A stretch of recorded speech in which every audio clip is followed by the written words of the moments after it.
समग्र शिक्षा उत्तराखंड और स्विस एजुकेशन ग्रुप के मध्य किया गया एमओयू। विद्यार्थियों को पर्यटन और हॉस्पिटैलिटी के क्षेत्र में दिया जाएगा प्रशिक्षण। मुख्यमंत्री पुष्कर सिंह धामी की उपस्थिति में किया गया समझौता ज्ञापन।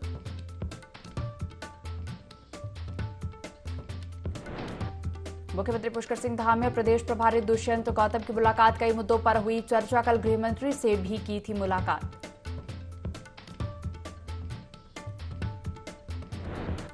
लोकसभा चुनाव की तैयारियों में जुटी भाजपा। गृह मंत्री अमित शाह 7 अक्टूबर को करेंगे उत्तराखंड का दौरा। पार्टी की लोकसभा चुनाव की तैयारियों को परखेंगे।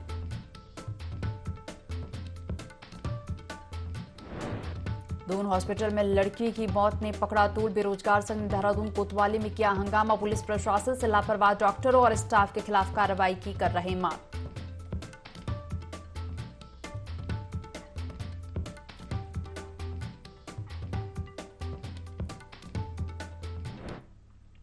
देवभूमि लाइव देख रहे हैं आप और मैं हूं आपके साथ दिव्या तिवारी। बुलेटिन की शुरुआत करेंगे खबरों के साथ। नई दिल्ली में आयोजित रोड शो के दौरान राज्य के 19,385 करोड़ रुपए के निवेश प्रस्ताव मिले। मुख्यमंत्री पुष्कर सिंह धामी की मौजूदगी में उत्तराखंड सरकार और कई कंपनियों के अधिकारियों ने निवेश प्रस्तावों के एमओयू साइन किए। रोड शो के दौरान राज्य को निवेश के जो नए प्रस्ताव मिले हैं उनमें JSW नियो एनर्जी ने 15,000 करोड़ रुपए का करार किया। इसके अलावा Yatharth hospital, DS group, food processing, Oberoi group, Radisson group, Dixon technologies, SLMG, कोब्यूम्स, TWI, BSS ने कुल 4,385 करोड़ रुपए के निवेश के लिए एमओयू पर हस्ताक्षर किए हैं। बता दें कि अब तक धामी सरकार इन्वेस्टर समिट के कर्टन रेजर से अब तक करीब 47,000 करोड़ के निवेश के लिए करार कर चुकी है। इसमें 20,000 करोड़ के निवेश करार लंदन में हुए।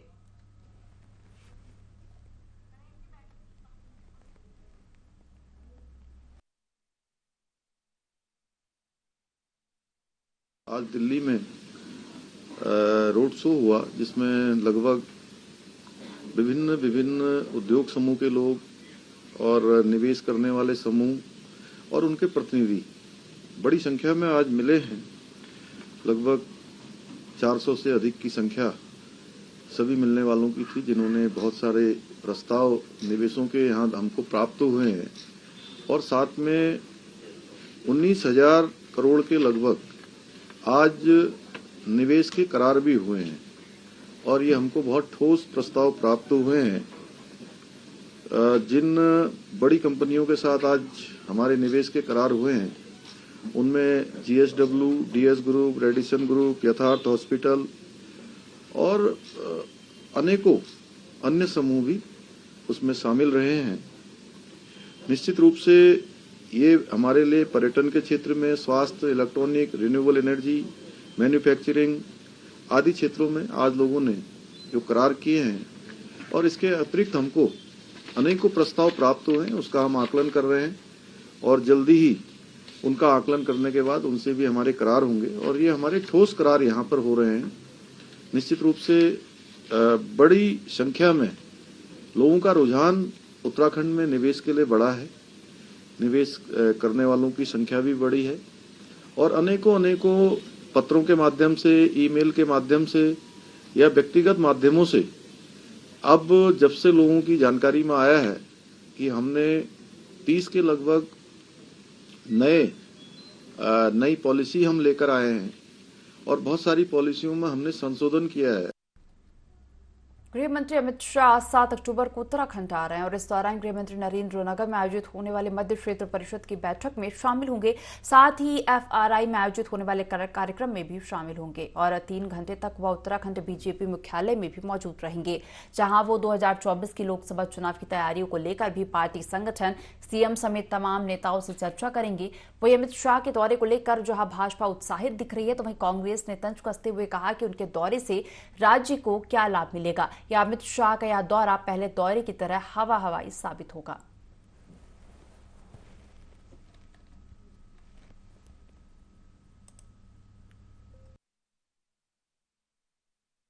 उत्तराखंड के लिए इस सौभाग्य के दिन है कि हमारे वरिष्ठ नेता, हमारे माननीय गृह मंत्री और सहकारिता मंत्री आदरणीय अमित शाह जी उत्तराखंड पधार रहे हैं।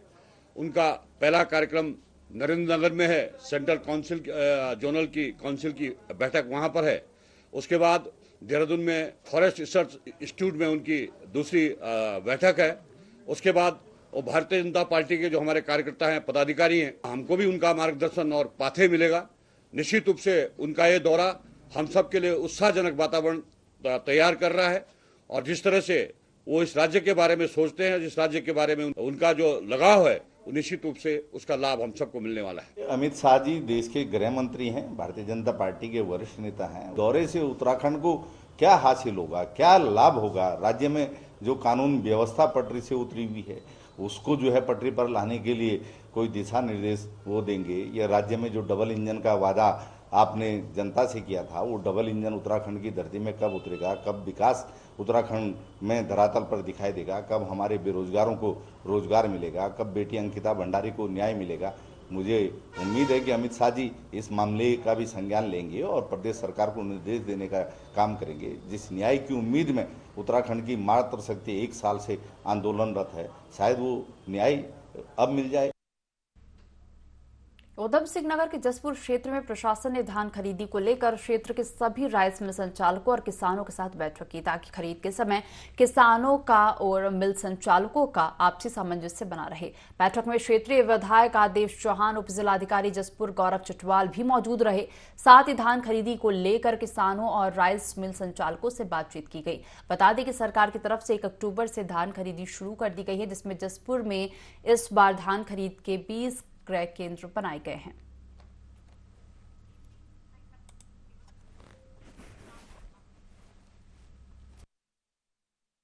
हमारा धान खरीद जो इस 1 अक्टूबर से शुरू हो चुका है, उसी के बारे में जो राइस मिलर्स हैं और किसान यूनियन है उनके साथ एक बैठक की गई। उनकी सबकी समस्या सुनी गई और जो भी उनकी समस्या हैं उसमें पूरी कार्रवाई की जाएगी और ये तस्दीक किया जाएगा कि ये धान खरीद जो सत्र है ये निष्कंटक और सही तरीके से संपन्न हो सके।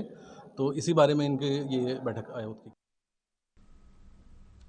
खबर झबरेड़ा से है, जहां पर निजी लैब पर गड़बड़ी का मामला सामने आया है। बता दें कि मरीज ने स्थानीय चिकित्सक की सलाह पर एक निजी लैब में खून का सैंपल देकर टेस्ट करवाया था, जिसमें पीड़ित की पत्नी की टेस्ट रिपोर्ट में TLC की मात्रा ज्यादा आई थी। वही शक होने पर पीड़ित ने तुरंत दूसरी लैब पर फिर उसी तारीख में अपनी पत्नी का टेस्ट करवाया तो TLC की मात्रा बेहद कम आई थी, जिसको लेकर पीड़ित ने लैब के फर्जीवाड़े की बात मीडिया के सामने कही।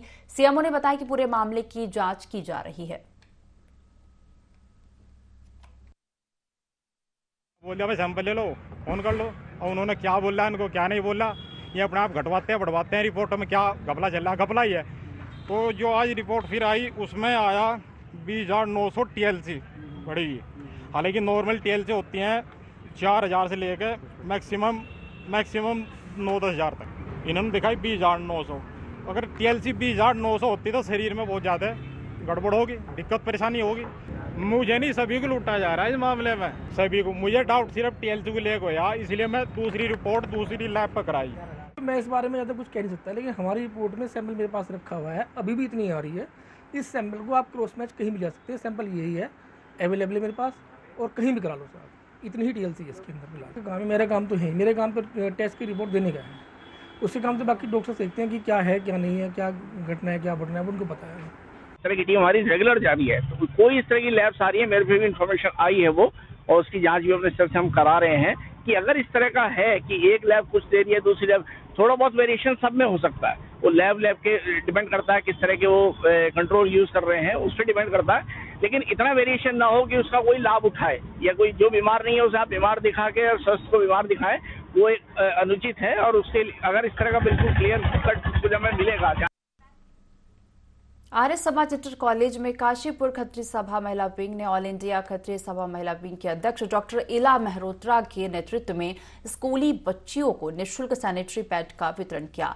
इस दौरान उन्होंने बच्चियों को साफ सफाई के प्रति जागरूक करते हुए स्वयं को स्वच्छ रखकर गंभीर बीमारियों से बचने की भी सलाह दी।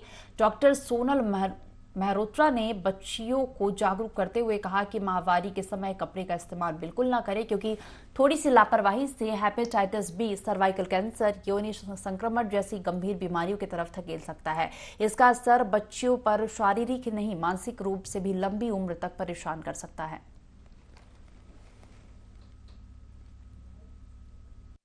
सबसे पहले तो ये बात है, आजकल की लड़की को बिल्कुल शर्म नहीं आनी चाहिए कि उसको मेंसेस हो रहा है और उसको एक अच्छे पैड की ज़रूरत है। एक अच्छे पैड की इसलिए ज़रूरत होती है कि अगर उसने गंदा कपड़ा इस्तेमाल करा घर का रखा हुआ तो उसमें बैक्टीरिया होते हैं, एक ख़ास तरीके के बैक्टीरिया जो डॉक्टर सोनल बताएंगी। तो वो जो बैक्टीरिया होते हैं वो बहुत ज़्यादा तेज़ी से बढ़ जाते हैं और ब्लड जो होता है बैक्टीरिया के लिए बहुत अच्छा खाद्य पदार्थ होता है। तो बैक्टीरिया बड़ी जल्दी ग्रो करते हैं और फिर सड़ांध आती है और फिर इन्फेक्शन हो जाता है जो कि ब्लड में चला जाता है। तो एक अच्छी पहल और बच्चों को विश्वास के साथ और बिना शर्म बिना झिझक के, ये हमारा एक रेगुलर मेंसेस है, कोई बाहर से कोई आई हुई चीज़ नहीं है, तो हमें क्यों इसमें शर्म आनी चाहिए। और बच्चों को खूब अच्छे पैड्स इस्तेमाल करने चाहिए, खूब सफाई से रहना चाहिए और सिर उठा करके जी। थाना थराली पुलिस के हाथ बड़ी सफलता लगी है। थाना अध्यक्ष थराली देवेंद्र पंत के नेतृत्व में थराली पुलिस ने एक युवक को लगभग 1 किलो 11 ग्राम अवैध चरस के साथ गिरफ्तार किया है। मादक पदार्थों की तस्करी बिक्री के खिलाफ चलाए जा रहे अभियान के तहत थाना अध्यक्ष थराली ने यह कार्रवाई की है। युवक को न्यायालय में पेश किया गया। बरामद माल की बाजारी कीमत तकरीबन 1 लाख रुपए बताई जा रही है। वहीं पुलिस अधीक्षक चमोली रेखा यादव ने पुलिस टीम की सराहना करते हुए नशे के खिलाफ चलाए जा रहे अभियान को जारी रखने की बात कही है। उन्होंने कहा कि मादक पदार्थों की तस्करी और नशे के खिलाफ अभियान लगातार जारी रहेंगे और ऐसे अवैध तस्करी के कार्य में लिप्त किसी भी दोषी को बख्शा नहीं जाएगा। माननीय मुख्यमंत्री जी द्वारा नशे की रोकथाम हेतु एक अभियान चलाया जा रहा है, ड्रग फ्री देवभूमि मिशन 2025। उसी को सार्थक करने में जनपद चमोली पुलिस को एक बड़ी सफलता हासिल हुई है। इसी अनुक्रम में कल शाम चेकिंग के दौरान थराली थाना क्षेत्र अंतर्गत एक व्यक्ति जिसके पास 1 किलो 11 ग्राम चरस बरामद हुई है, उसको गिरफ्तार किया गया है। और जो माल बरामद हुआ है उसकी अनुमानित अंतर्राष्ट्रीय कीमत लगभग 1 लाख रुपये है। और चूंकि बरामद माल के आधार पर इसमें सुसंगत धाराओं में अभियोग पंजीकृत कर अपराधी को न्यायालय पेश किया जाए। डिजिटल पूजा अर्चना के लिए मोबाइल ऐप उपलब्ध कराने वाली कंपनी श्री मंदिर कॉन्क्लेव का आयोजन करने जा रही है। बता दें कि इंटरनेशनल डिजिटल मंदिर कनेक्ट के नाम से एक बड़े कार्यक्रम का आयोजन होगा, जिसमें उत्तराखंड के कई नेता समेत बड़े साधु संत शिरकत करेंगे। कार्यक्रम के आयोजकों ने हरिद्वार प्रेस क्लब में प्रेस कॉन्फ्रेंस करते हुए जानकारी दी और बताया कि मोबाइल ऐप के जरिए बड़ी संख्या में लोग मंदिरों के न सिर्फ दर्शन कर रहे हैं बल्कि अपने धार्मिक अनुष्ठान भी करवा रहे हैं। कॉन्क्लेव में उत्तराखंड सरकार का टीम प्रोजेक्ट मानसखंड मंदिर को ऐप पर डिजिटली रिलीज किया जाएगा। हमारा उद्देश्य है कि भारत के सभी मंदिर जो कि हिस्टोरिकली और कल्चरली रेलेवेंट है उनको एक डिजिटल प्लेटफॉर्म दिया जाए, जहां पे उन सब मंदिर अपने श्रद्धालुओं से डायरेक्टली जुड़ पाएं, वो सारे श्रद्धालु उस मंदिर का दैनिक दर्शन कर पाएं, सारी सेवाओं का लाभ उठा पाएं, सारी जानकारी प्राप्त कर पाएं।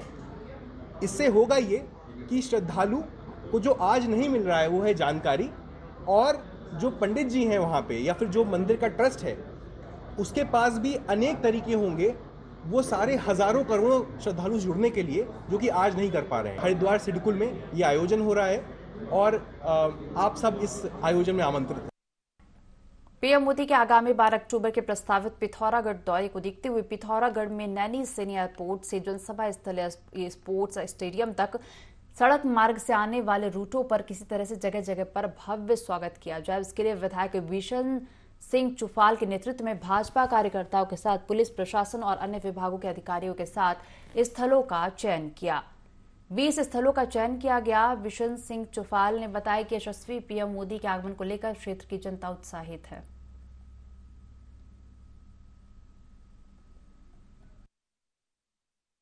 प्रधानमंत्री माननीय नरेंद्र मोदी जी का जो जनपद पिथौरागढ़ सीमांत जनपद में जो उनका कार्यक्रम आया है, उस कार्यक्रम को देखते हुए पूरे जनपद पिथौरागढ़ के लिए उत्साहित है। उनके स्वागत के लिए जगह जगह पर चिन्हित किया जाए पर कहाँ पर लोग खड़े रहेंगे, किस स्थान पर छलिया वो रहेगा, ये सारा जो आप जिला प्रशासन है, पुलिस प्रशासन, इसमें चिन्हित करके उनके साथ पार्टी के लोग, वरिष्ठ लोग, सब लोग उनके साथ जहाँ पर पार्टी से पूछ के और जनता से पूछ कर उन स्थानों को चिन्हित किया जहाँ पर उनके स्वागत के लिए तिरंगे से लेकर लोग खड़े रहेंगे। गांव के लोग, हर मोहल्ले के लोग चाहते हैं कि हम उनका स्वागत। रुड़की के गंगनहर क्षेत्र के अंबर तालाब में एक नवविवाहिता ने पंखे से लटक कर जान दे दी। घटना के बाद युवती के परिजनों ने ससुराल पक्ष पर आरोप लगाया है। परिजनों का कहना है कि विवाह के बाद से ही लड़का मोटरसाइकिल की मांग कर रहा था। उन्हें शक है कि उनकी लड़की की किसी षड्यंत्र के तहत हत्या की गई है। हालांकि पुलिस फिलहाल मामले की जांच में जुटी हुई है।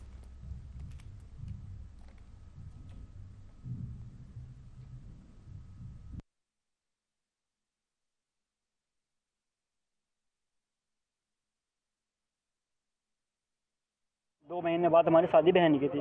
उसका रेख देख जुम्मा सब जो है हमने ही उठाया था। पापा ने रिश्ता करके रिश्ता हो गया था। पापा ने रिश्ता कराया था। तो पापा 2 महीने पहले थे। 2 महीने बाद हमारी बहन की शादी थी।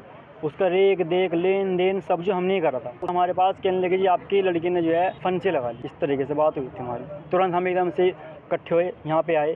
देखा देखा यहाँ हमारी बहन जो है उस पर निशान भी थे, उंगली वगैरह के। उस पर बहन जो है अंदर अंदर मन में घुट रही थी, अंदर ही अंदर मन में। अपने मन की बात जो है मुझे नहीं बतावे थी। मैंने छोटा भाई हो गया, मम्मी हो गई, उसे बतावे थी। मांग करे थे 5 लाख रुपए नहीं दिए, बनी दिए। इसके पापा गुजर गए भी 4-5 महीने हुए हैं। शादी को 4था महीना लगा। भी 27 तारीख की शादी थी। किसी और ने फोन करा लड़के पे, फिर फोन ही करके जो हुआ है उसने कहा क्या लगे मगर जी उससे बात करवा दो। लड़का लगे क्या नाम है, हुआ तो क्या नाम है निमट की। सूचना मिली थी कि यहाँ पश्चिमी अंबर तालाब में एक महिला ने पंखे के पास में कुंडी डालकर और चुन्नी से लटककर आत्महत्या कर ली है। अभी हम मौके पर आए हैं और मृतका के सबको, क्योंकि इसका पंचायतनामे की कार्रवाई मजिस्ट्रेट के द्वारा की जानी है, तो हमने जॉइंट मजिस्ट्रेट साहब को इस संबंध में रिपोर्ट भेज दी है और मजिस्ट्रेट के द्वारा जो है इसमें पंचायतनामे की कार्रवाई की जाए।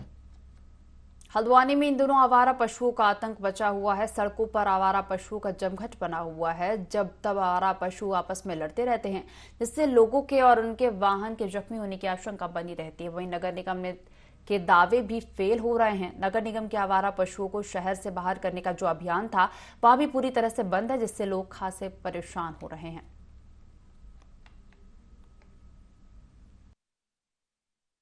आए दिन तो हम देख ही रहे हैं कि हर जगह पे, हर मोड़ों पे सांड और गायों का झुंड है। अभी यहाँ पे जस्ट एक स्कूटी सवार महिला पे 2 सांडों की लड़ाई में एक स्कूटी सवार महिला अभी गिरी है। अभी उससे उठा के लोग लेके गए हुए हैं। वो सांड जितने थे सब नीचे को गए हुए और वहाँ पे भी कुछ हादसा होगा। अभी रोज ये हो रहा है, ना शासन देख रहा है ना प्रशासन देख रहा है कि कोई इसमें कुछ करने को नहीं हो रहा है। आदमी यहाँ पे परेशान है, दरवाजों पे खड़े आ रहे हैं। कभी गेट सरकारी संस्थानों के गेट में सांडों का झुंड बैठ जा रहा है, आदमी की आवाजाही बंद हो जा रही है। नेपाल सीमा से लगे थाना बनबसा क्षेत्र में फ्रांस इंग्लैंड से घूमने आए टूरिस्टों ने बनबसा पुलिस की तारीफ की है। दरअसल 3 टूरिस्ट फ्रांस और इंग्लैंड से घूमने आए थे, जहां सजवान मार्केट में विश्राम के दौरान टूरिस्टों का लैपटॉप कहीं खो गया। बहुत ढूंढने के बाद भी लैपटॉप कहीं नहीं मिला। इसके बाद टूरिस्ट बनबसा पुलिस थाने पहुंचे और मामले की शिकायत दर्ज कराई, जिसके बाद पुलिस ने त्वरित कार्रवाई करते हुए आसपास के क्षेत्र, यात्रियों और सीसीटीवी चेक किए, जहां रास्ते में लैपटॉप पड़ा मिला। इसके बाद पुलिस ने लैपटॉप टूरिस्टों को सुपुर्द कर दिया। साथ ही लैपटॉप मिलने पर टूरिस्टों ने पुलिस की तारीफ भी की। समय 3 विदेशी नागरिक, जिनमें 2 फ्रांस के थे, इंग्लैंड के थे, उसके द्वारा थाने पर आकर बताया गया कि वो भारत से घूमते हुए नेपाल को जा रहे थे और यहाँ पे हमारे बनबसा पार्टी ड्राई के पास में, सजवान मार्केट के पास में ये लोग रुके हुए थे। तो जहाँ से इनका एक लैपटॉप वो गुम हो गया है। गुम होने की सूचना पर मेरे द्वारा त्वरित से टीम गठित करते हुए निरीक्षक कैलाश जोशी के नेतृत्व में इनके साथ भेजी गई और हमारी टीम ने वहाँ पे आसपास सीसीटीवी फुटेज और अन्य लोगों से पूछताछ के उपरांत इनका लैपटॉप इनको बरामद करके दिया गया, जिसके बाद इनके द्वारा उत्तराखंड पुलिस और जनपद चंपावत पुलिस की बहुत प्रशंसा की गई है। बेरोजगार संघ के कार्यकर्ताओं ने देहरादून के कोतवाली में जमकर हंगामा किया और दून अस्पताल में 18 वर्षीय लड़की की इलाज के दौरान हुई मौत के मामले में पुलिस प्रशासन से जांच कराने की मांग की है। साथ ही डॉक्टर पर लापरवाही का आरोप लगाया है।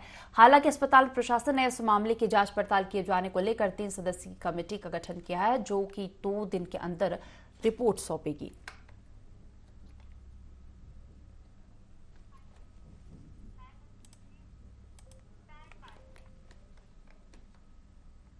पीएम मोदी के प्रस्तावित लोहाघाट दौरे को देखते हुए प्रशासन नगर का कायाकल्प करने में रात दिन जुटा हुआ है। पूरे नगर में सफाई कराई जा रही है, नगर को पेंटिंग के जरिए चमकाया जा रहा है। साथ ही बदहाल पड़े पीडब्ल्यूडी समेत अन्य विभागों के सरकारी गेस्ट हाउस की भी मरम्मत कर रंग रोगन लगाया जा रहा है। वहीं नगरवासी पीएम मोदी के दौरे से काफी उत्साहित है। लोगों का कहना है कि पहली बार लोहाघाट की धरती पर प्रधानमंत्री के कदम पड़ रहे हैं। पूरे क्षेत्र के लोग पीएम मोदी का स्वागत करेंगे। कार्यक्रम तो है ही है, वैसे भी हमारा रोड तो इसमें काम चल ही रहा है, उसी रूटीन में हम काम भी कर रहे हैं। पहले तो जहाँ जहाँ पे नैरो रोडें थी हमारी, जहाँ पे हम सुरक्षा के रूप में दीवार लगा सकते थे, मानसून सीजन अब निपट ही गया, हम वो दीवारें लगा रहे हैं। दूसरा ये जो झाड़ियाँ हो रही हैं तो ये सफाई के पर्पज से नगर पालिका भी लगी है, इसमें हम भी लगे हुए हैं, सफाई के काम भी चल ही रहे हैं। बाकी रोड सेफ्टी के उसमें हम ये क्रैश बैरियर, ये तो हमारा रूटीन का काम है, क्योंकि हम रोड बनाते हैं तो सेफ्टी का हमारा फोकस रहता ही रहता है। उसी के संदर्भ में भी चीजें हो रही हैं, काम हो रहा है, काफी स्पीड से हो रहा है। इस बुलेटिन में फिलहाल इतना ही। आप बने रहिए IND 24 के साथ। नमस्कार।